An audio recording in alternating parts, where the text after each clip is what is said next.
Hello, everybody. Good morning. It's time for Tina Book Tuesday, episode 12. I hope you have some tea or something to drink. I'm drinking out of this giant mug this morning somebody gave me for Christmas. It says Jolly Christmas on the inside. It's a fun cup to drink out of. Um, I am drinking a Nutcracker Sweet tea by Celestial Seasonings this morning. And I have flavored it with a orange blossom honey that we purchased in Georgia where my sister goes or where my daughter goes to college. We picked that up on one of our trips down to Georgia to check out her school. And um, I hope you have something to drink that you enjoy and that you're comfortable to chat with me for a few minutes. I thought I'm here in my Kentucky office, my Kentucky dining room, which is often an office that I use. I have an office upstairs also, but a writing office. But lately I've been wanting to be by the Christmas tree to do my writing work and just enjoy the decorations as we celebrate Christmas. And it is starting to look like Christmas here a little bit, as you can see around me. And I just thought I would chat with you today a little bit about some of my most memorable Christmases from over the years. And I do remember one where we were transferring from Apple River, Wisconsin to northern Minnesota, and there was this huge snowstorm and blizzard that uh, and bad weather that just kept coming for like 3 weeks when we moved there. So, and I just couldn't wait to get back to school because I had been given a couple of new outfits that I couldn't wait to wear to school.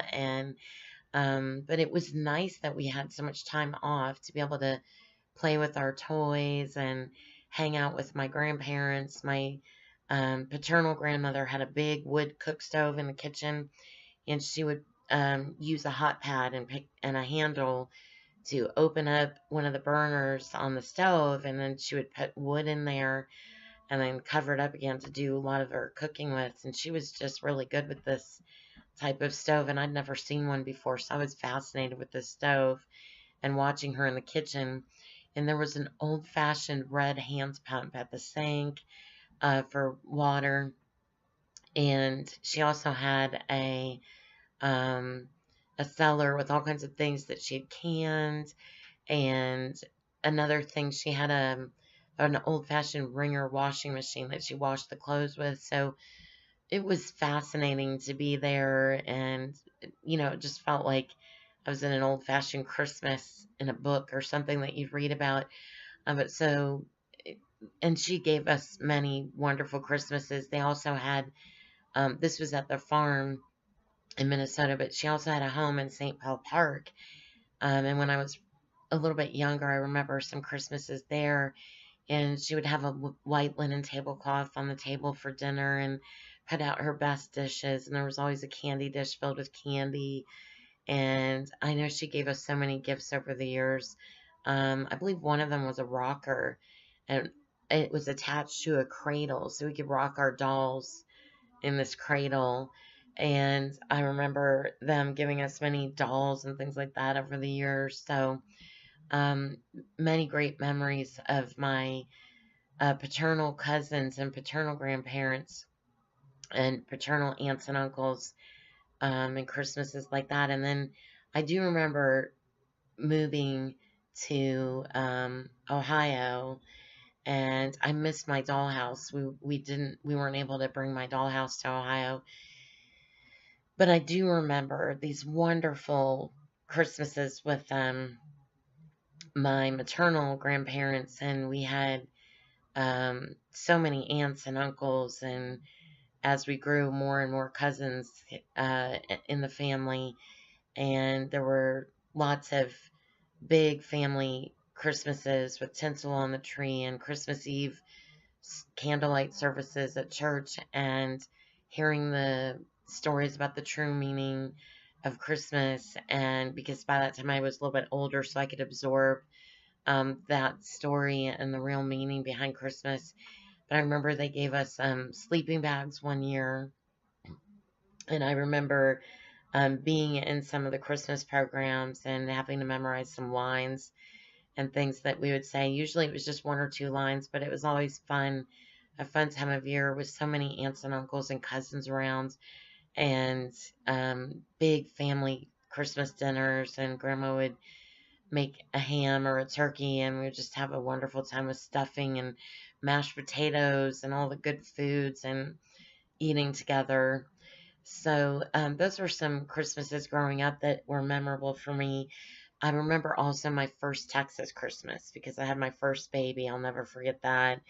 And I do also remember um, my first Christmas when my oldest son was about 3 or 4 years old, and I called it the Red Fire Truck Christmas because it was his first year getting a real red fire truck toy, and that was very memorable for me to see him open that gift.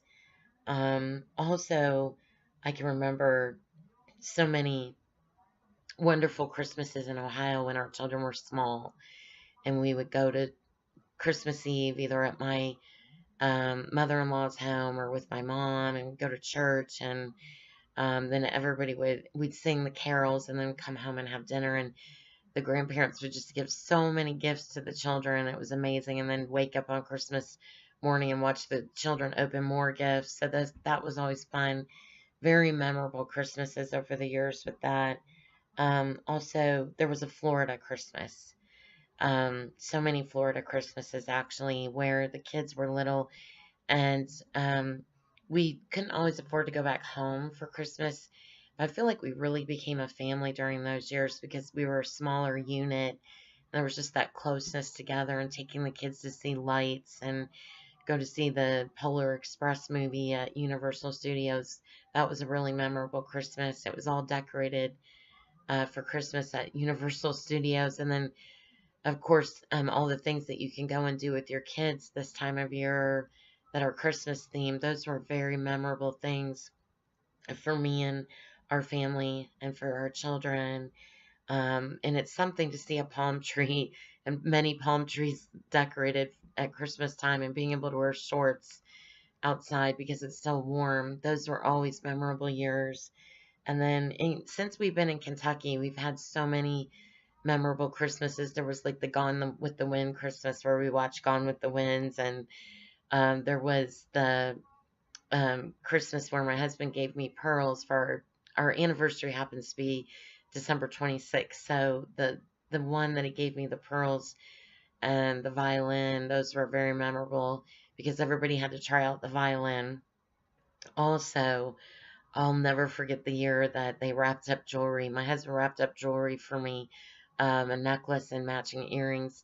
But they wrapped them in boxes, giant boxes, and then smaller boxes all the way until you open this small box in the center of all the boxes. And that was a very memorable year for me.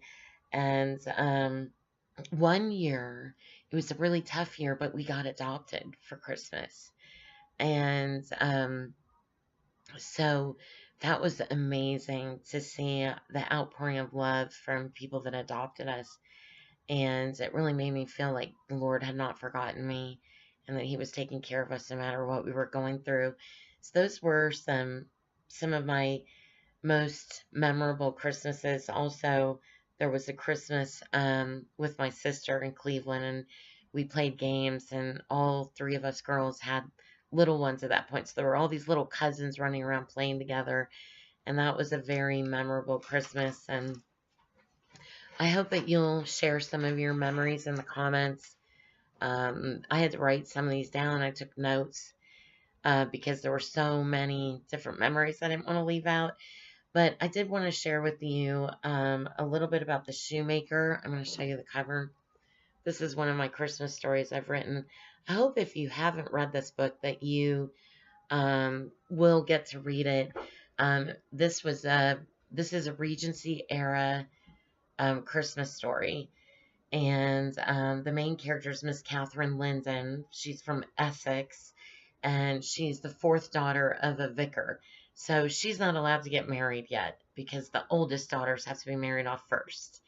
And So she, through some connections, is able to secure a position as a governess in Northampton. So she goes to Northampton, and there's a household of silly girls there over the Christmas season who have come to comfort the sisters of the Duke. He is Lord Kingston Alexander of Gladington, the Duke of Gladington, and the village of Gladcrown. And this is all situated near the city of Northampton. So you have a lot of history and research that I did for the city of Northampton and the villages that would have been surrounding the area. But there are these girls in the household that have come, young ladies, from all over England and Scotland to cheer up the sisters of the Duke because they're in mourning. And there are all of these Regency Christmas traditions in the book, romance and mystery. There are some items that keep coming up missing throughout the story. So there's a little bit of mystery in the book that's interesting, and some, of course, broken and delayed dreams for Miss Catherine Linden. So it's interesting to see if these dreams will be answered for her and if there will be a happily ever after ending. So I hope you get to read The Shoemaker. And I just wanted to mention in closing two of my favorite books, or, well, actually three of my favorite Christmas stories that I would highly recommend you get to read if you haven't already. The first would be all of the Little House on the Prairie set. If you haven't read these books, Christmas is sprinkled through all of them. Like, there's some Christmas in the Little House in the Big Woods and the Long Winter and on the banks of Plum Creek, and all of these books have wonderful Christmas stories in them, including the Little House on the Prairie edition. They are some of my most favorite Christmas stories ever to read. And also The Little Women. If you haven't read Little Women, I encourage you to do so. The Christmas story sprinkled throughout that book is just wonderful. And also, this is one of my favorite Christmas stories, Believing the Dream by Lorraine Snelling. There's a lot of Christmas in this book, and I really enjoyed reading it. Never forgot this book. I keep it close to, because at the time I read it, I think the Lord was just taking me and about to embark me on a lot of my my own dreams coming true. So I really enjoyed reading this story by Lorraine Snelling. She's one of my favorite authors. And that's about it for today. This has been episode 12, and I hope you enjoyed it. And I hope you'll leave me a shout out in the comments if you got to see it, and tell me about some of your memorable Christmases. And Merry Christmas to you all in advance, and I hope you have a great day ahead, and thanks for tuning in.